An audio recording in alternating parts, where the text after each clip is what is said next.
오늘 함께 나눌 말씀의 제목은 성령 충만해야 할 이유입니다. 성령 충만해야 할 이유. 자, 우리 본문으로 사도행전 2장 17절 말씀을 찾아서 읽어보겠습니다. 사도행전 2장 17절.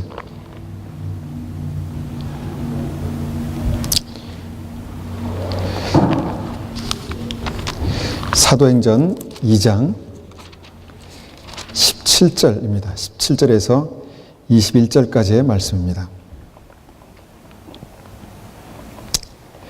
자, 17절부터 제가 쉬운 성경으로 받들어 읽겠습니다.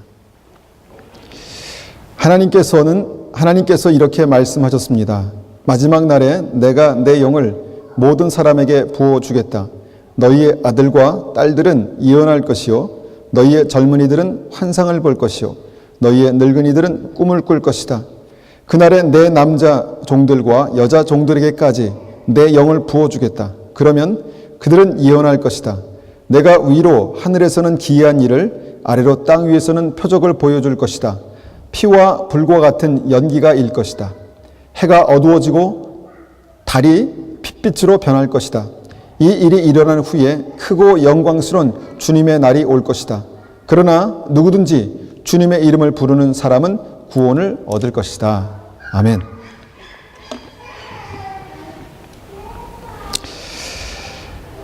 자, 성령 충만해야 할 이유가 우리에겐 무엇인가 한번 생각해 보기 원합니다. 성령 충만해야 될 이유. 혹시 여기 앉아 계신 한 분 한 분이 성령 충만이라는 단어가 어떻게 이해가 되십니까? 그리고 나는 성령 충만해야 되는데 라는 그런 말을 했을 때 그 이유가 무엇이라고 생각하십니까? 자, 성령 충만. 먼저 이것을 한번 생각해 보겠습니다. 성령 충만이 뭔가? 성령 충만. 하나님의 영으로 충만케 되는 것. 그것을 말씀하는 것이겠지요. 자, 그것이 그러면 무엇인가? 성령님의 존재감이 충만한 상태. 하나님의 존재감이 내 삶 가운데 충만하게 거하는 상태. 이제 그런 상태를 말하는 것이겠습니다. 자, 누가 우리 집에 왔습니다. 그런데 우리 집에 왔는데 그가 왔는지 안 왔는지, 또 그가 왔는데 어떤 그런 존재감이 없을 때가 있나요? 가끔 있죠. 그런데 누가 우리 집에 왔습니다. 그런데 그 사람이 굉장히 우리의 집에 옴으로 해서 우리 안에 기쁨이 되고 막 소망이 되고 막 즐거움이 되고 그런 존재감이 있을 수 있죠. 성령께서 우리 안에 계십니다. 그죠? 그런데 우리 안에 계시는데 그분의 존재감이 충만하다는 것입니다. 우리의 삶 가운데. 그게 이제 성령의 충만이죠. 있으나 마나, 있는지 없는지가 아니라 하나님의 존재감, 성령의 존재감이 우리 안에 충만하게 느껴진다는 것입니다. 자, 성령님께서 내 삶의 주권을 잡고 계시는 어떤 그런 상태, 주인 되셔서 내 삶을 인도하시는 그 상태를 말씀하는 것이겠죠. 그런데 그때 어떤 현상들이 일어납니까? 우리의 삶 가운데 성령 충만한 분들 한번 말씀해 보십시오. 어떤 현상들이 일어납니까? 담대함이 생깁니다. 담대함이 생기고요. 어디서 그런 생각이 들었는지 모르겠지만 지혜가 생깁니다. 힘이 솟습니다. 어저께까지만 해도 막 그냥 너무 참 살기도 힘들고 귀찮고 지치는데 갑자기 기도하고 찬송할 때 아니면 어떤 순간에 하나님의 힘이 내 안에 넘쳐나고 담대함이 생기고 힘이 생긴다는 것입니다. 그 외에도 하나님의 능력이 내 삶 가운데 나타나고 하나님의 초자연적인 능력을 경험하게 되는 것, 그것이 성령 충만한 것입니다. 그렇다면 왜 성령에 충만해야 되나요? 여러분들에게 성령에 충만해야 될 이유가 무엇입니까? 제가 한번 이런 질문을 하나님께 드렸습니다. 저는 이제 이런 질문을 하나님께 합니다. 마찬가지시겠지만, 하나님, 제가 왜 성령에 충만해져야 됩니까? 물론 제 마음속에는 그 답이 있습니다. 그럼에도 불구하고 하나님, 왜 제가 성령에 충만해져야 되죠? 라고 질문을 드렸습니다. 그때 주님께서 제 마음속에 명확하게 말씀하신 것이 세 가지가 있습니다. 그것이 뭐냐면 제가 그것을 제 책상에 오랫동안 적어놨습니다. 사실 오늘 설교는 오늘 하려고 한 것이 아니라 언젠가 하려고 했는데 하나님께서 어저께 이 말씀에 감동을 주셔서 이 말씀을 가지고 나왔습니다. 자, 성령 충만해야 될 이유가 뭡니까? 라고 제가 하나님 앞에 질문하고 기다렸을 때 주님께서 제 마음속에 명확하게 말씀하시는 그 말씀이 뭐냐면 성령 충만하지 않으면 이길 수 없는 싸움이 있다라고 말씀하셨습니다. 우리 삶에 여러 가지 싸움이 있는데 성령 충만하지 않으면 절대로 이길 수 없는 싸움이 있습니다. 예. 두 번째는 성령 충만하지 않으면 지나갈 수 없는 때가 있다고 말씀하셨습니다. 자, 우리에게 모든 시간이 흘러가고 있습니다. 그냥 어떻게 되겠지가 아니라 시간이 흘러가고 있는데 성령 충만하지 않으면 지나갈 수 없는 때, 그때가 각자의 상황 가운데 다 다르겠지만 그때가 있다고 말씀하셨습니다. 자, 성령 충만해야 될 이유가 뭡니까? 주님께서 그렇게 질문했을 때 성령 충만하지 않으면 절대로 성취될 수 없는 하나님의 약속들이 있다라고 말씀하셨습니다. 성령 충만하지 않으면 내 인생에, 내 삶 속에 절대로 성취될 수 없는, 그냥 밋밋하고 계시는지 안 계신지 모르는 상태에서는 절대로 성취될 수 없는 하나님의 놀라운 약속들이 있다라고 말씀해 주셨습니다. 이것이 우리에게는 어떤지 한번 깊이 생각해 보시기 바랍니다. 내가 왜 성령의 충만함이 필요합니까? 라고 하나님 앞에 질문해 보시기 바랍니다. 여러분들에게 이것이 절대적인 하나님의 음성으로 들릴 수도 있고 그냥 참고할 수 있는 조언 정도로 들릴 수도 있다고 생각합니다.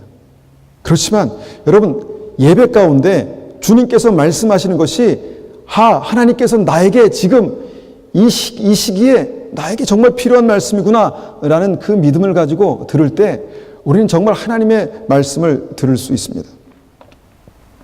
본문 사도행전 2장 17절을 보니까 마지막 때 우리가 성령 충만함이 없을 때 우리가 지나갈 수 없는, 이길 수 없는 어떤 그런 때에 대해서 말씀하고 있습니다. 17절에 보니까 마지막 날에 내가 내 영을 모든 사람에게 부어주겠다. 마지막 날에 내가 내 영을 모든 사람에게 부어주겠다. 자, 마지막 날에는 하나님께서 구하는 자에게 성령의 충만함을 주시겠다. 더 강력한 성령의 충만함을 주시겠다라고 말씀하신 것입니다. 마지막 때 이전에도 성령을 주셨잖아요. 그죠? 근데 마지막 때 하나님께서 모든 사람에게 부어주시겠다라고 말씀하신 성령의 충만함에 대한 약속이 있다는 것입니다. 자, 그러면 마지막 때가 언제일까? 마지막 때가 언제일까? 많은 분들은 지금 말세야, 마지막 때야 라고 공감하시는 분도 있고 마지막 때라는 그 단어가 굉장히 멀게 느껴지시는 분도 있을 것입니다. 그러면 마지막 때가 무엇일까요? 마지막 때에 대한 단어를 생각할 때 우리는 여러 가지 생각할 수 있지만 두 가지로 한번 생각해 봅니다. 내 인생이 끝마쳐지는 때, 그때가 마지막 때가 될 것입니다. 그죠? 내 인생이 끝마쳐지는 때, 그리고 성경에서 말씀하신 주님께서 정하신 그 날, 그 때를 마지막 때라고 말씀할 수 있겠습니다. 이 마지막 때에 대한 그 이해가 우리에게 굉장히 중요합니다. 자, 그 때가 개인적으로 마지막 때가 될 수 있고 하나님 정하신 때가 될 수 있는데 한 번 더 깊이 우리가 들어가 보면 그 마지막 날에 대한 이해, 이게 무엇이냐면 이 마지막이란 단어를 우리가 end, 끝이라고 그렇게 우리가 이해하지요. 그러나 이것이 무엇의 끝이다라는 말씀입니까? 무엇의 끝이다라는 그런 말씀입니까? 여러분, 무엇의 끝이다라고만 이해하면 사실은 이 마지막 때에 대한 이해를 반만 이해한 것입니다. 완전하지 않습니다. 무엇의 끝이다, 마지막이다 라는 것만 이해하면 반만 이해한 것입니다. 성경에서 마지막이라는 것은 뭐냐면 무엇이 끝나는 그 시점인 동시에 무엇이 시작되는 시점입니다. 자, 무엇이 끝나고 무엇이 시작되는 그때가 마지막 때다라고 그렇게 말씀하셨다는 것입니다. 그래서 마지막 때에 대한 마지막 때를 기다리는 사람들, 마지막 때에 대한 기도를 하는 사람들, 그 마음 속에는 무엇이 끝나고 무엇이 시작되는가에 대한 정확한 이해가 필요하다라는 것입니다. 한번 예를 들어서 중요한 시험에 대한 예를 한번 생각해 보겠습니다. 중요한 시험, 법관이 되는 사법고시 한번 생각해 보겠습니다. 자, 이 사법고시의 시작, 이 사법고시란 시험은 시작입니까? 끝입니까? 자, 사법고시라는 이 중요한 시험은 어떤 것의 끝인 동시에 어떤 것의 시작이 될 수 있겠죠. 자, 열심히 공부하느라고 고생했습니다. 그러면 그렇게 고생한 사람들에게는 그 고생이 끝나는 때가 되겠죠. 그 다음에 그 왜 고생을 했는가, 그것을 어떤 분명한 목적을 가지고 고생한 사람, 그것이 잘 준비된 사람들에게는 새로운 인생에 대한 시작이 될 수 있을 것입니다. 자, 이것이 끝과 시작에 대한 말씀입니다. 그런데 그 시험, 그때가 준비되지 못한 사람들에게는 끝은 있는데 시작이 없겠죠. 끝은 있는데 그 시작이 내가 예상하는 것과 다른 것이 될 것입니다. 이것이 끝, 이 마지막 때에 대한 이해입니다. 이런 의미에서 성경은 마지막 날, 마지막 때를 시험의 날, 심판의 날이라고 그렇게 말씀합니다. 마지막 때는 시험 보는 날입니다. 주님께서 우리를 시험하시는, 심판하시는 날이다라는 것입니다.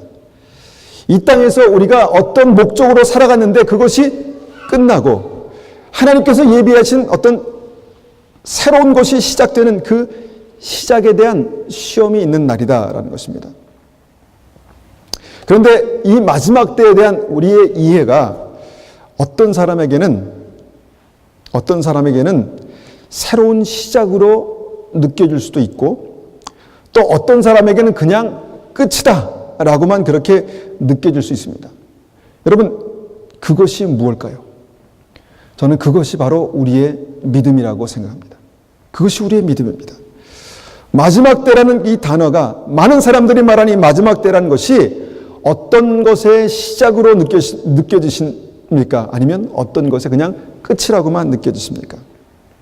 이것이 우리의 믿음이다라는 것입니다. 그래서 우리가 오늘 이 말씀을 통해서 마지막 때는 어떤 것에 하나님께서 예비하신 아주 중요한 어떤 것의 시작이다라는 것을 더 깊이 깨닫고 아는 그런 믿음을 우리가 갖기를 원합니다.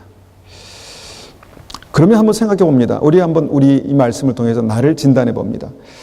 나는 마지막 때를 생각할 때 어떤 생각을 많이 가지고 있습니까? 무엇의 시작이다라는 생각을 많이 갖게 됩니까? 아니 무엇의 끝이다라고 라는 생각을 갖게 됩니까?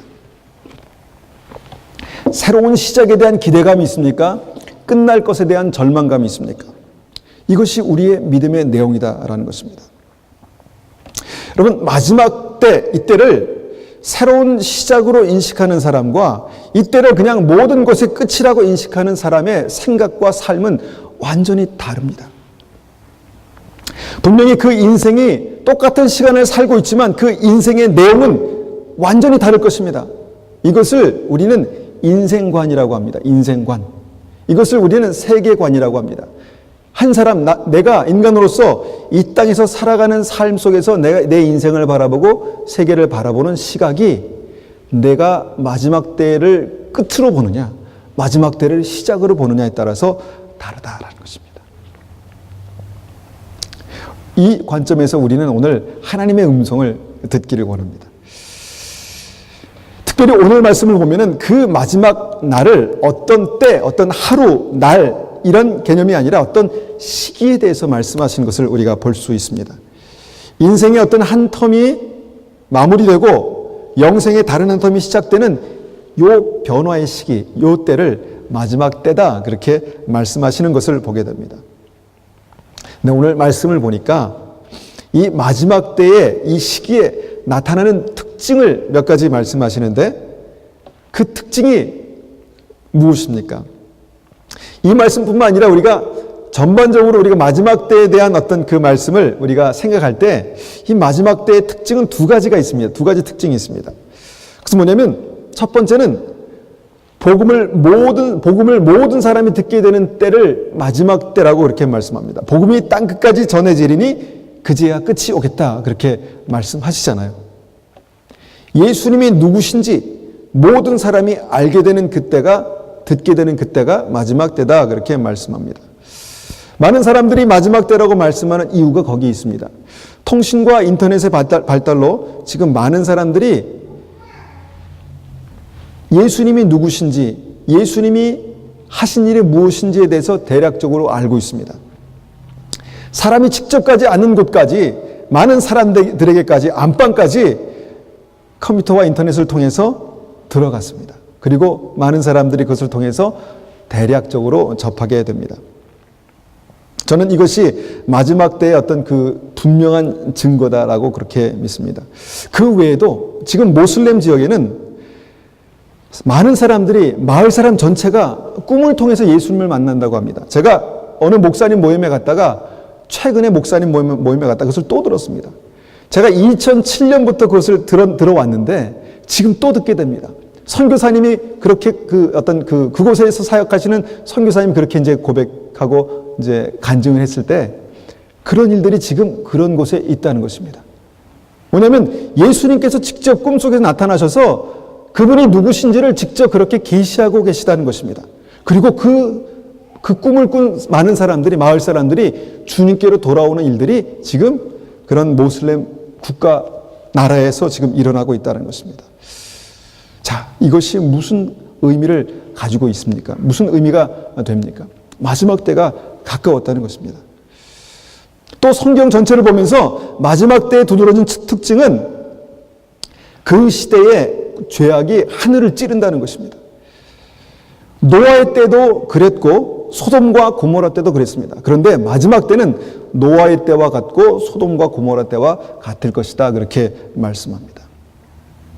우리는 아니기 때문에 아유 뭐 그렇게까지야 그렇게 하지만 우리가 가끔 뉴스를 통해서 접하는 이 시대의 죄악을 보면은 얼마나 사람들이 이기적이고 얼마나 사람들이 정말 포악하고 얼마나 사람들이 파렴치하고 모렴치하고 얼마나 큰 죄를 그렇게 짓고 있습니까? 그것을 봤을 때 소돔과 고모라에 있었던 그 타락이 지금보다 더하지 않겠구나라는 생각을 하게 된다는 것입니다.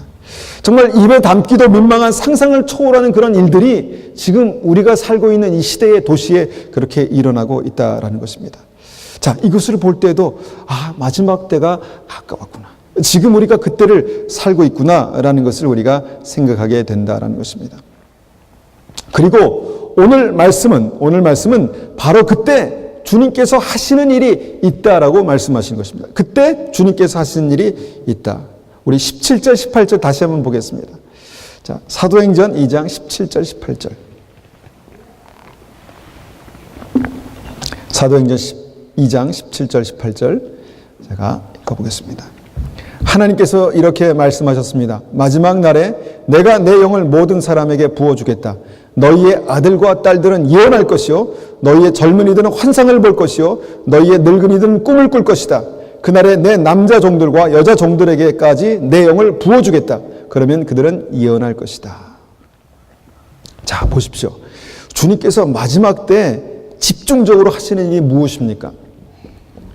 주님께서 마지막 때 집중적으로 하시는 일이 무엇입니까? 하나님의 영, 성령을 모든 믿는 사람들에게 충만하게 부어주실 것이다 라고 말씀하셨죠. 이것은 우리가 이해합니다. 충만하게 부어줄 것이다. 지금 이때가 그 싸움이 있기 때문에 그렇게 지나가야 하기 때문에 하나님의 약속이 성취되어야 되기 때문에 하나님의 영을 부어주시겠구나. 그런데 그때 어떤 일이 일어난다고 말씀하시냐면 그때 어떤 일이 일어납니까? 너희 아들과 딸들은 예언할 것이고 너희의 젊은이들은 환상을 볼 것이며 너희 늙은이들은 꿈을 꿀 것이다. 어떻게 보면 우리가 보편적으로 교회에서 추구하지 않는 일, 지금 현대 교회에서 추구하지 않는 그 일들이 일어날 것이다 라고 그렇게 말씀하고 있다는 것입니다. 성령의 주의 영을 충만하게 받은 사람들이 예언하고 환상을 보고 꿈을 꾸게 될 것이다 라고 말씀하십니다. 자, 이것이 무엇을 말씀하고 있다고 생각하십니까? 무엇을 말씀하고 있다고 생각하십니까? 지금 정말로 지금이 아주 중요한 때고 아주 중요한 하나님의 그 때가 하나님의 역사가 일어난 그 순간순간에 하나님의 자녀들이 들어야 될 메시지를 하나님께서 그렇게 초자연적인 방법으로 전달하시겠다는 것입니다. 지금이 어떻게 보면 굉장히 중요한 때인데 하나님께서 이미 우리에게 성경을 주셨고 말씀을 주셨는데 그때에 하나님의 성령께서 우리 안에 충만하게 역사하심으로 말미암아 예언과 환상과 꿈을 통해서 우리에게 말씀하실 긴급한 메시지가 있다는 것입니다. 여러분 어떻게 생각하십니까? 주님께서 차라리 마지막 때 성령을 부어주실 텐데 그러면 사람들이 말씀을 깨닫게 될 것이고 주님의 말씀이 생각날 것이고 이렇게 말씀하셨으면 더 우리가 받아들이기 쉬울 텐데 우리에게 익숙하지 않은 예언과 환상과 꿈을 주시겠다. 이것을 우리가 한번 잘 생각해 볼 필요가 있습니다. 여러분 우리가 이 말씀에 대해서 어떤 사람들은 부정적인 시각을 가진 사람들도 있습니다. 어떤 교단은 부정적인 생각을 가진 교단도 있습니다. 그러나 이것이 정확하게 마지막 때에 나타날 하나님의 역사라면 우리는 이것이 내 마음에 들고 안 들고를 떠나서 왜 이것이 필요한가, 이것이 어떻게 일어나겠는가를 우리가 분명히 알아야 합니다. 성경은 분명히 마지막 때에 하나님의 영이 부어지고 그런 일들이 나타나게 될 것이다 라고 말씀합니다. 예언, 환상, 꿈, 우리에게 익숙한 현상은 아니지만 우리에게 익숙한 단어들입니다. 그죠? 예언과 환상과 꿈이 무엇인지 아시죠? 자, 저는 이것을 가지고 고민해 봅니다. 고민해 봤습니다. 하나님 왜 도대체 이것이 필요합니까? 여러분도 한번 고민해 보시기 바랍니다. 이것이 왜 필요합니까? 이것이 왜 필요합니까? 이런 방법으로 알아야 될 하나님의 뜻이 있기 때문에 그렇다는 것입니다. 여러분 이것을 우리가 잘 알고 있어야 됩니다. 마지막 때는 이런 방법으로 급하게 아니면 중요하게 우리의 심령 가운데 각인하셔야 될 하나님의 뜻이 있기 때문에 하나님께서 이런 방법을 쓰시겠다라고 말씀하신 것입니다.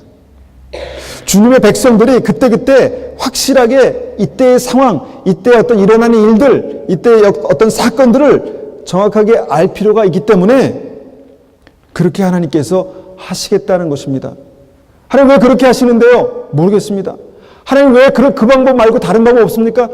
없습니다. 하나님께서 이렇게 하시겠다고 말씀하셨습니다. 물론 우리가 성경은 필요 없습니다. 그게 아니라 하나님께서 이미 우리에게 말씀을 주시고 하나님의 어떤 그 믿음을 주시고 그렇지만 그 위에 하나님께서 이 일을 하시겠다라고 그렇게 말씀하셨다라는 것을 우리가 믿음으로 받아들여야 합니다. 이것을 아셔야 합니다. 이번에 우리는 그 세월호 사건을 통해서 또 하나의 그 민족적인 아픔을 그렇게 맞이하게 됩니다. 정말 매일 뉴스를 보면서 한 사람이라도 살아야 되는데 얼마나 아플까 그러면서 기도하게 됩니다. 여러분도 아마 그 마음을 가지고 뉴스를 보시고 기도하셨으리라 믿습니다. 그런데 그 뉴스를 계속 보다 보니까 여러 가지 생각을 많이 이제 하게 되는데 뉴스를 보다 보니까 이 사고의 결정적인 실수가 뭐였냐를 그렇게 말하는데 그것이 뭐냐면 위험이 닥치는 그 중요한 시기에 배 안에 있던 사람들이 배를 탈출하라는 방송을 듣지 못했다는 것입니다. 정말 중요한 순간에 정말 중요한 시기에 배 안에 기다리라고 하는 그 말은 들었는데 그 다음 말 꼭 필요한 그 다음 말, 배를 탈출하는 그 다음 그 방송을 듣지 못했다는 것입니다. 왜 듣지 못했나? 그것은 두 번째 문제고 결국은 그것이 이 사고를 더 키운 바로 그 원인이 되었습니다. 그 배는요, 조난 시 어떻게 대처해야 될지를 아는 선장이 있었고 승무원들도 다수 있었습니다. 그런데 그 선장과 승무원들은 그런 것을 다 알고 있었는데 불구하고 그냥 먼저 나와버렸습니다. 배를 버리고 먼저 나와버렸습니다. 또 그 배에는요, 그 조난과 구조를 위한 매뉴얼도 있었을 것입니다. 벽에 분명히 붙어서 누구나 보면 확실히 알 수 있는 그럴 때 구명자켓을 입고 그럴 때 어디로 가야 되는지 그 조난과 구조를 위한 매뉴얼도 있었을 것입니다. 그러나 그런 것들이 아무런 소용이 없었습니다. 아무런 소용이 알고 있었겠죠. 빨리 도망가야 된다는 거. 알고 있었겠죠. 선장은 얼마나 잘 알고 있었겠습니까? 그런데 가장 위급한 그때 가장 중요한 메시지를 그들이 듣지 못했습니다. 가장 위급한 때 가장 중요한 그 한마디를 듣지 못해서 참사를 당했다는 것입니다. 여러분, 주님께서는요, 마지막 때가 노아의 때와 롯의 때와 같을 것이다. 그렇게 말씀하셨습니다. 아까는 우리가 이것을 말씀하시면서 그 죄악이 얼마나 관영할까, 죄악이 얼마나 꽉 찼을까를 말씀드렸지만 노아의 때와 롯의 때는 굉장히 중요한 어떤 시점, 시기가 있었던, 정말 어떤 결단을 내리고 어떤 분명한 메시지를 들어야 될 그때를 말씀하고 있다는 것입니다.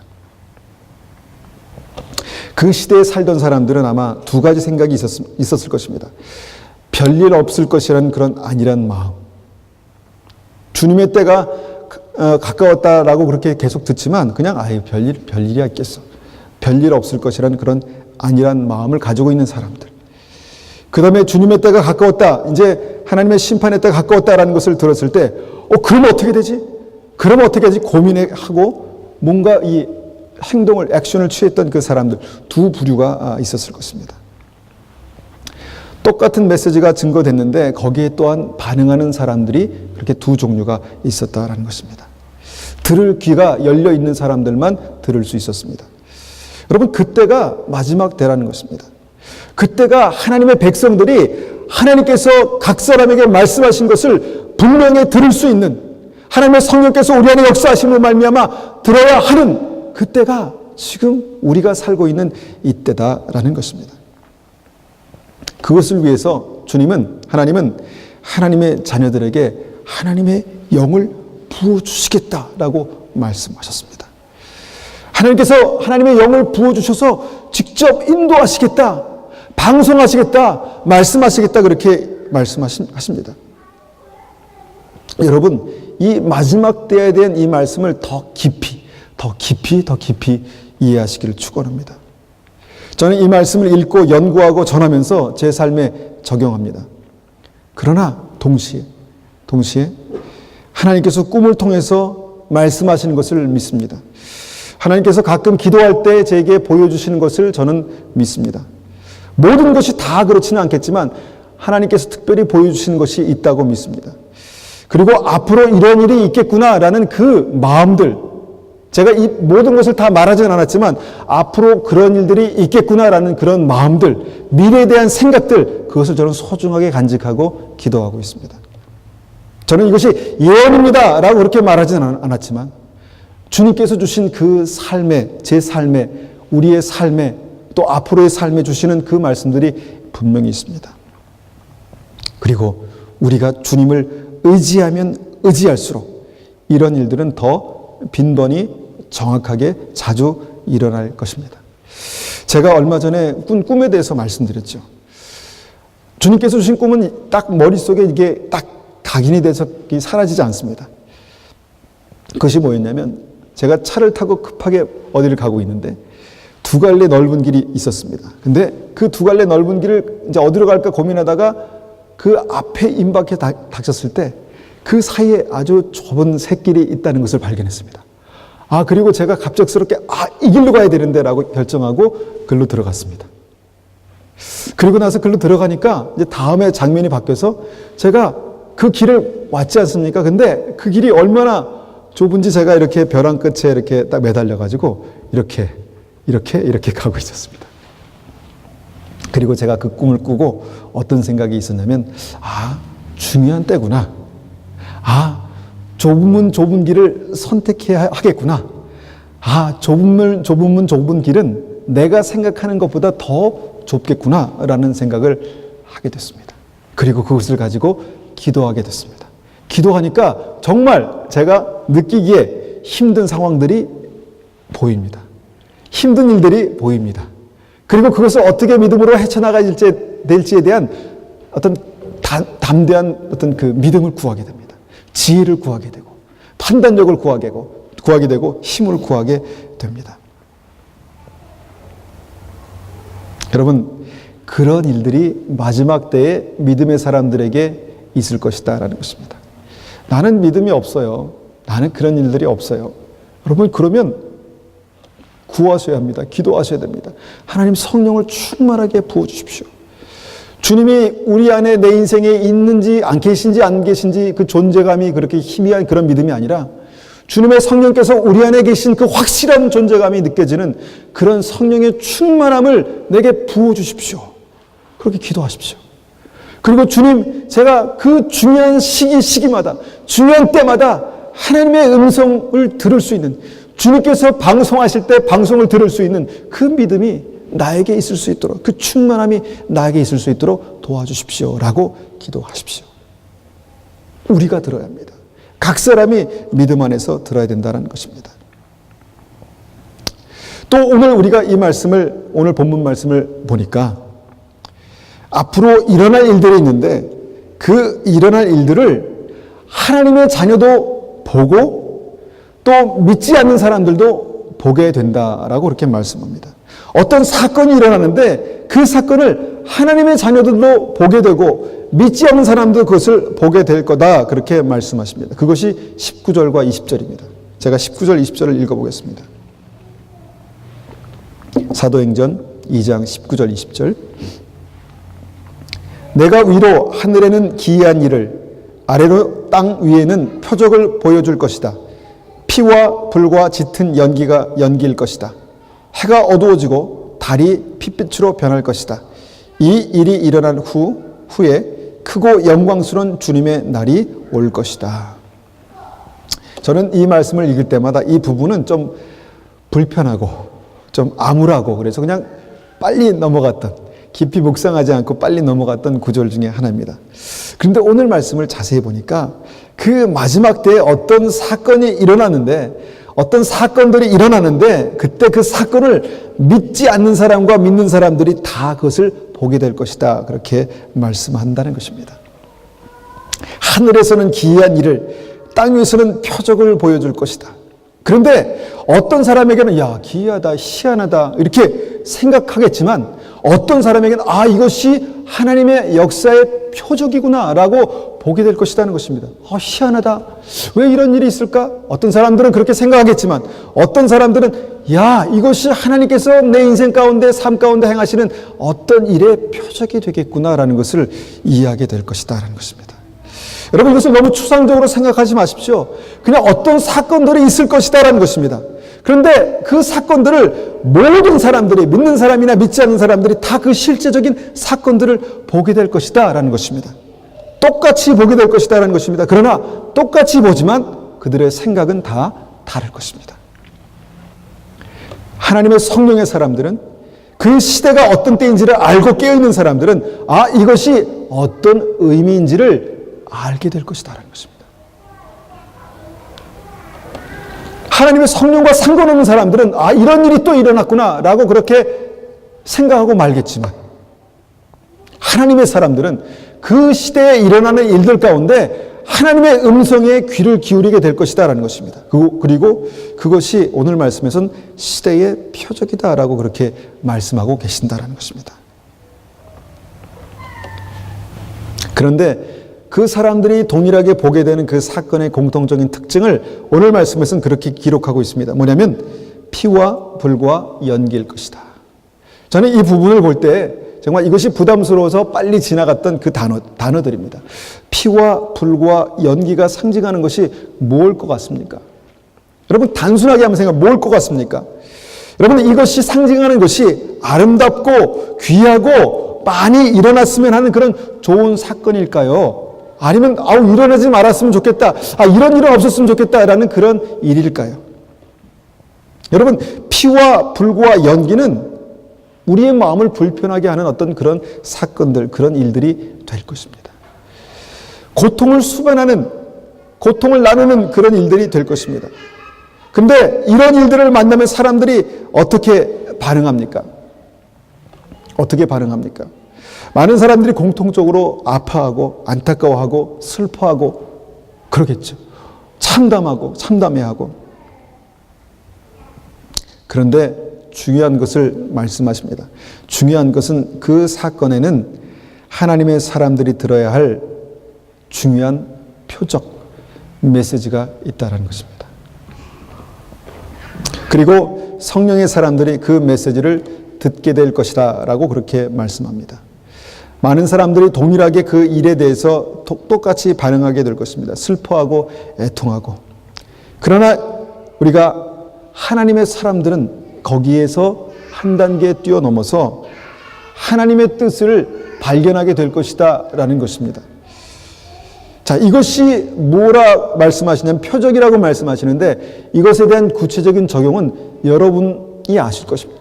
여러분 안에 성령께서 알게 하실 것입니다. 그러나 하나님의 사람들은 분명히 그 시대에 나타나는 여러 가지 일들을 깨닫고 알게 될 것이다 라고 말씀합니다. 여러분, 표적이 타겟가 아닙니다. 타겟가 아니라 sign and wonders, 하나님께서 행하시는 그 일들, 사건들이라고 우리가 이해할 수 있는 것입니다. 그때가 되면, 마지막 때가 되면 하나님의 메시지가 있는 중요한 사건들을 보게 될 것이고 그것을 깨닫게 될 것이다, 그렇게 말씀하고 있습니다. 여러분, 우리가 예수님을 구주로 영접하고 성령께서 우리 안에 그 증거로 계십니다. 그리고 성령의 존재감, 성령의 임재가 우리 안에 더욱더 강하게 될 때마다 우리는 분명히 하나님의 음성을 듣게 될 것입니다. 나는 아니겠지? 아닙니다. 모든 사람이 하나님의 음성을 듣게 될 것입니다. 그리고 그 일이 있은 후에 새로운 시작, 영광스러운 주님의 날을 보게 될 것이다 라고 말씀하십니다. 우리가 여기까지 말씀을 봤을 때 무섭다, 두렵다. 물론 하나님을 경외하고 하나님을 두려워하는 마음으로 우리가 그 자리에 있는 것은 필요합니다. 그렇지만 그것이 끝이기 때문에 두렵다면, 단지 그것이 마지막이기 때문에 두렵다면 우리는 뭔가 중요한 것을 놓치고 있다는 것입니다. 그것이 끝이기 때문에 두려운 것이 아니라 새로운 시작을 우리가 준비하지 못했기 때문에, 새로운 시작에 대한 우리 기대감이 없기 때문에 우리가 두려워할 수 있다면 그것이 진짜 믿음이 될 수 있을 것입니다.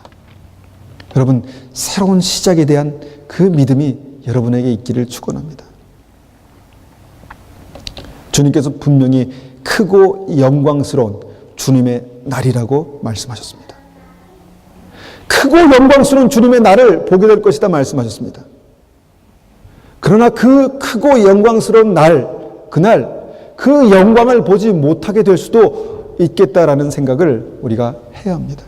크고 영광스러운 날, 그 영광을 함께 보는 우리가 되시기를 축원합니다. 21절 마지막 말씀입니다. 그러나 누구든지 주님의 이름을 부르는 사람은 구원을 얻게 될 것이다. 여러분, 이 말도 사람들이 너무나 단순하게 생각합니다. 그러나 누구든지 마지막 때에 누구에게나 기회가 있습니다. 모든 사람에게 기회가 있습니다. 누구든지 주님의 이름을 부르는 자는 구원을 얻게 될 것이다. 모든 사람이 기회가 있습니다. 그러나 여러분,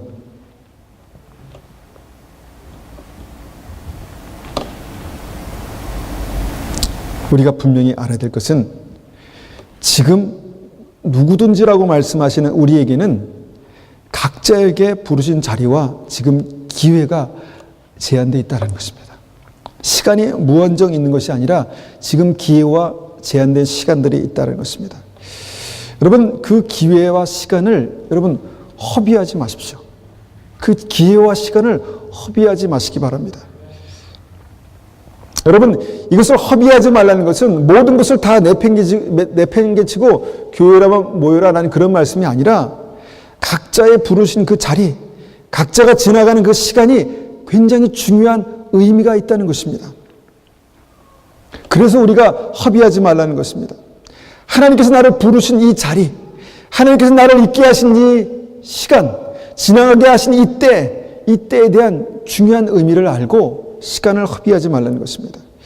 그때 먼저 우리가 성령의 충만함을 추구하고 주님과의 친밀함을 추구하고 주님께서 그때마다 순간순간마다 나에게 말씀하시는 그 음성을, 그 메시지를 우리가 들어야 될 그때를 놓치지 마시라는 것입니다. 여러분, 주님께서는, 하나님의 성령께서는 그때를 지나가는 하나님의 사람들에게 위험을 알리시고 때를 준비케 하시고 피할 길을 보이시고 이길 힘을 주실 것입니다. 성령께서 지금도 우리 안에 믿음의 사람들에게 그렇게 역사하고 계십니다. 누구든지 주님의 이름을 부르는 사람은 구원을 얻게 될 것입니다. 그러나 여러분, 여기에도 우리가 분명하게 생각이 될 것이 있는데, 여러분, 주님의 이름을 부른다는 것이 무엇일까요? 예수님. 똑같이 부르지만, 여러분, 예수님, 나에게도 말씀하셔서, 물론 이 찬양이 가볍다는 얘기는 아니지만, 이렇게 부르는 것일까? 아니면 예수님. 그렇게 어떤 간절한, 주님께서 나를 붙들어 주시지 않으면, 주님께서 나를 새롭게 하시지 않으면, 내가 주님의 손에 붙들려서 내가 변화되지 않으면 안 되겠습니다. 예수님, 저를 붙들어 주십시오. 그런 절박함 가운데 부르는 부름일까? 여러분 생각해 보십시오. 많은 사람들은 예수님을 부르는 그 예수님, 이 부름을 굉장히 가볍게 생각합니다. 그러나 여러분, 내게 절박한 필요로 주님의 이름을 간절히 부르고 두드리고 구할 때 주님께서 응답하시겠다고 말씀하셨죠. 여러분, 이것을 우리가 우리의 마음 가운데 분명하게 새기시기를 축원합니다. 여러분, 마지막 때를 우리가 지나가고 있습니다. 그 때를 우리가 살고 있습니다. 새로운 시작을 준비하는 이때가 지금입니다. 새로운 시작을 준비해야 될 때가 바로 이때입니다. 그리고 그것을 준비하는 사람들은 주님의 구원을 보게 될 것입니다. 여러분, 지금 여러분의 삶 가운데는 성령 충만하지 않으면 절대로 이길 수 없는 그 싸움이 분명히 한 가지씩 있습니다. 성령 충만하지 않으면 절대로 이길 수 없는 그 영적인 싸움, 치열한 싸움들이 분명히 있습니다. 여러분이 어려도 마찬가지입니다. 여러분, 여러분의 인생, 우리의 인생 가운데 지금은 성령 충만하지 않으면 절대로 지나갈 수 없는, 뚫고 지나갈 수 없는 그런 때가 분명히 있습니다. 성령 충만하지 않으면 안 돼, 포기다, 여기서 끝이다 라고밖에 생각할 수 없는 그때가 있다니까요. 여러분, 성령 충만하지 않으면 여러분의 인생 가운데 하나님께서 분명히 약속하신 그 약속이 성취되지 않을 수도 있습니다. 아무리 귀한 것, 아무리 놀라운 하나님의 약속이 여러분 삶 가운데 있더라도 성령 충만하지 않으면 절대로 이루어지지 않을 약속들이 있다는 것입니다. 지금 우리가 그때를 지나가고 있습니다. 그때를 살고 있습니다. 그리고 많은 사람들은 이때를 마지막 때라고 말합니다. 여러분, 하나님의 음성을 들으시기를 축원합니다. 내 인생을 향한 하나님의 계획을 붙드시기를 축원합니다. 나는 아니겠지. 나는 내 인생, 내 패턴으로 살아가는 거겠지. 아닙니다, 여러분. 특별한 때를 살고 계십니다. 특별한 때를 살고 계시며 특별한 그런 부르심 가운데 여러분 이 시간들을 지나가고 있는 것입니다. 그 은혜를 발견하시기를 축원합니다. 여러분, 이것을 깊이 깨닫지 못하셔도 상관없습니다. 내가 특별한 때를 지나가고 있구나. 하나님의 성령의 충만함이 필요하겠구나. 하나님께서 나에게 말씀하실 때 내가 어떻게든지 들을 수 있겠구나. 그래서 생명의 길을 가야지라는 그런 믿음이 우리에게 있으시기를 축원합니다. 이 시간을 우리가 한번 같이 기도하겠습니다. 이 말씀을 가지고 우리가 기도할 때, 하나님, 성령 충만하지 않으면 이길 수 없는 그 싸움이 무엇입니까? 성령 충만하지 않으면 지나갈 수 없는 그때가 무엇입니까? 깨닫게 하시고, 구하게 하시고, 기도하게 하시고, 엎드리게 하시고, 주님의 은혜가, 성령 충만한 은혜가 나의 삶 가운데 부어지게 도와주시옵소서. 그렇게 한번 같이 기도하겠습니다. 함께 기도하겠습니다.